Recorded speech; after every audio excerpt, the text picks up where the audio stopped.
नमस्कार, Loksatta world cup express मध्ये आपलं स्वागत। T20 विश्वचषकाची ही लढत ही आता सुरू होते। महासंग्राम झटपट क्रिकेट सामन्यांचा हा महासंग्राम आता सुरू झालाय आणि यावरती आपण यंदाचा विश्वचषकामध्ये दावेदार कोण आणि यावर आपल्यासोबत बोलण्यासाठी आहेत लोकसत्ताचे वरिष्ठ पत्रकार प्रसाद लाड। नमस्कार।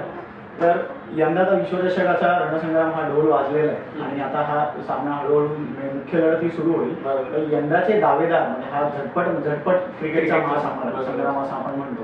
यंदा दावेदार तुम्हाला कोण वाटतंय? खरं बघायला गेलं तर T20 मध्ये असं सांगता येत नाही की कोण जिंकेल, कोण हरेल किंवा कोण प्रबळ दावेदार आहे असं। आतापर्यंत आपण मॅचेस बघितल्या सगळ्या, तर आतापर्यंत भारताने खास करून T20 मध्ये फार चांगली कामगिरी केली। म्हणजे ऑस्ट्रेलिया असो किंवा आता एशिया कप असो, यामध्ये भारताची कामगिरी सगळ्यात चांगली राहिलेली। त्यामुळे सध्याच्या घडीला तरी भारत हा फेवरेट दिसतोय। भारत हा धोनी सध्या म्हणतो की टीम ऑटो मोड मध्ये आणि सध्या आपण बघतोय की कामचलाऊ गोलंदाज आपल्याकडे आहे, म्हणजे हार्दिक पांड्या वगैरे असे आहेत। मग हे खरंच आपल्याला विश्वचषकात मुख्य लढतीमध्ये खरंच आपले जमेची बाजू ठरेल असं वाटतंय? तसं बघायला गेलं तर हो, नक्कीच। कारण T20 क्रिकेट म्हटलं की त्यामध्ये जास्त फास्ट पेस बॉलर जे असतात त्यांचा काही जास्त फायदा होत नाही टीमला। जर आपण गेला वर्ल्ड कप बघितला 2015 तर एकामध्ये झहीर खान चांगली कामगिरी करत असला तरी युवराज सिंगने जे योगदान दिले बॉलिंगमध्ये ते तेवढंच महत्त्वाचं होतं। त्यामुळे हार्दिक पांड्या असेल, युवराज सिंग असेल किंवा रैना असेल यांची मध्ये मध्ये 2-3 षटकं ही भारताला आवश्यकच आहेत आणि त्याचा नक्कीच फायदा होईल भारताला। फलंदाजीच्या बाबतीमध्ये एकंदर पूर्ण स्पर्धेवरती बोलूया की आताच्या सध्याच्या लढीला जर तुम्ही एकदा नजर टाकली तर तुमच्या मतानुसार सध्याची फलंदाजी ऑर्डर ही कोणत्या संघाची सगळ्यात जास्त तुम्हाला दमदार वाटते? असं बघायला गेलं तर बरेच आहेत, म्हणजे भारत आहे, ऑस्ट्रेलिया आहे, साऊथ आफ्रिका आहे। कारण भारतामध्ये बघायला गेलं तर जरी धवन खेळला नाही तर रोहित खेळून जातो। हे दोघेही खेळल्यानंतर विराट कोहली सारखा म्हणजे आपण ज्याला मिस्टर डिपेंडेबल असं म्हणू शकतो तसा विराट कोहली आपल्याकडे आहे। त्यानंतर धोनी आहे शेवटी, त्यामध्ये युवराज आणि रैना हे दोघे लेफ्ट हँडेड चांगले बॅट्समन आहेत। रैना तर खास T20 साठी ओळखला जातो आणि धोनी मग नंतर येऊन त्याचा जो फिनिशरचा जो त्याचा खेळ आहे ज्यासाठी तो लौकिक आहे त्याचा की एक चांगला फिनिशर म्हणजे एक विजयवीर म्हणून आपण धोनीला ओळखतो। तो एक कूल अँड काम शेवटी येऊन कशी परिस्थिती असेल तरी तो हाताळतो। म्हणजे तुमचा कौल सध्या म्हणजे फलंदाजीच्या बाबतीत भारताच्या बाजूने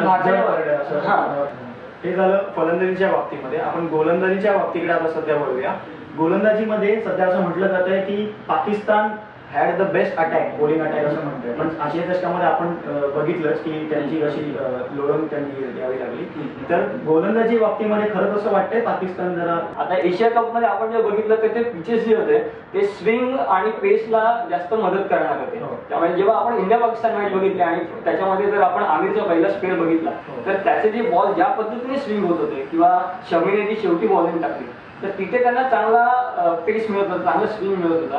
पण तसं भारतामध्ये त्यांना दिसणार नाही किंवा ती मदत भारतामध्ये मिळणार नाही। भारतामध्ये मोस्टली आपण बघितलं तर स्पिनर चालतात, म्हणजे आपल्याकडे जसं अश्विन आहे, जडेजा आहे, त्याचबरोबर जे मीडियम पेस बॉलर्स आहेत म्हणजे हार्दिक पांड्या झाला तो नवीनच आहे फार, पण मला वाटतं मीडियम पेसेसमध्ये चांगला अटॅक जर बघितला गेला आपण तर ऑस्ट्रेलियाकडे म्हणजे जेम्स मॉकनर हा चांगला ऑलराऊंडर आहे आणि चांगला मीडियम पेस बॉलर आहे। त्याचबरोबर त्यांच्याकडे शेन वॉटसन हा दुसरा ऑप्शन।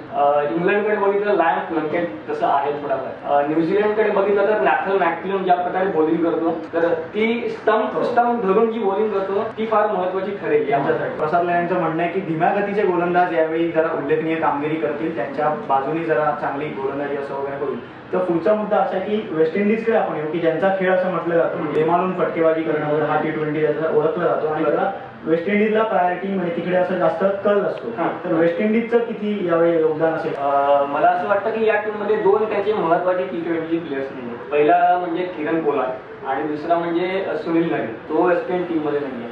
किरण पोलार्ड जो आपण बोलतो जो मोठे फटके खेळू शकतो कोणत्याही वेळी कोणत्याही बॉलर समोर, तो यावेळी त्यांच्या टीम मध्ये नाहीये। त्यांच्याकडे जमेची बाजू म्हणायला गेलं तर क्रिस गेल आहे, पण क्रिस गेल असं आहे की तो सातत्याने खेळेलच याची तुम्ही खात्री नाही देऊ शकतो। एखाद दुसरी इनिंग अशी खेळून जाईल की एक हाती सामना तो आरामात काढू शकतो, पण प्रत्येक मॅच मध्ये तो खेळेल हे सांगता येतं। ड्वेन ब्रावो हा त्यांचा सगळ्यात चांगला प्लेअर या वर्ल्ड कप साठी आपण म्हणू शकतो, कारण चांगली बॉलिंग करतो तो, बॅटिंगही तो चांगली करतो।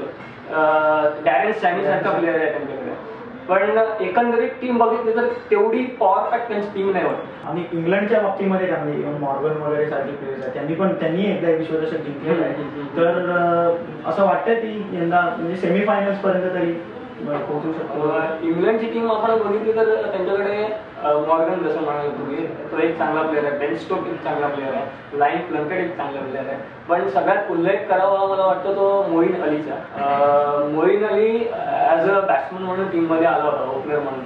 त्यानंतर तो खाली कोणत्याही स्थानावर बॅटिंग करत होता. आता त्याच्याकडे आपण बॉलिंग ऑलराऊंडर या दृष्टीने पाहतोय. आपण भारत सगळ्यात जास्त चांगला स्पिन अटॅकला खेळतो असं आपण म्हणतो, पण भारताच्या फलंदाजांनाही त्यांनी बऱ्याचदा चकवलेलं आहे. तर त्यामुळे मोईन अलीचा रोल या वर्ल्ड कपसाठी फार महत्वाचा इंग्लंडसाठी ठरेल. हे एकंदरीत गोलंदाजी आणि फलंदाजीच्या बाबतीत आपण म्हटलं आतापर्यंत चर्चा केली. पण यानंतरचा एक महत्वाचा एक असा मुद्दा असा ठरतो की बांगलादेश या संघाने आपल्याला आशिया चषकामध्ये बऱ्यापैकी लढत दिली आहे. तर बांगलादेश हा संघ डार्क हॉर्स ठरेल या टुर्नामेंटमध्ये असं वाटतं. मुळात बघितलं तर त्यांनी काही धक्कादायक विजय नक्कीच नोंदवले, पण कसं आहे त्या विजयांमध्ये सातत्य ठेवता आलं नाही.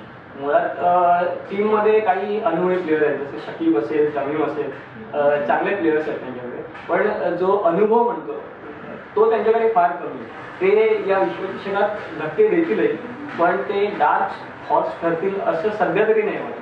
पण ते धक्के देण्याची कुवत त्यांच्यामध्ये नक्कीच प्रसाद लाड यांचं म्हणणं आहे की धक्के देण्याची कुवत त्यांच्यामध्ये नक्कीच आहे बांगलादेशच्या संघामध्ये. नेमका हा सामना जो सुरू होणार आहे, जे स्पर्धा जी सुरू होते त्यामध्ये कोण नेमकं कसे धक्के देतं हे आपण पाहूच. आणि भारत हा प्रबळ दावेदार आहे असं प्रसाद लाड यांचं म्हणणं आहे. आणि आपण पाहूच की नक्की काय होतंय या स्पर्धेमध्ये. तोपर्यंत विश्वचषकाचे लाईव्ह अपडेट्स पाहण्यासाठी लोकसत्ता YouTube चॅनलला सबस्क्राईब करा.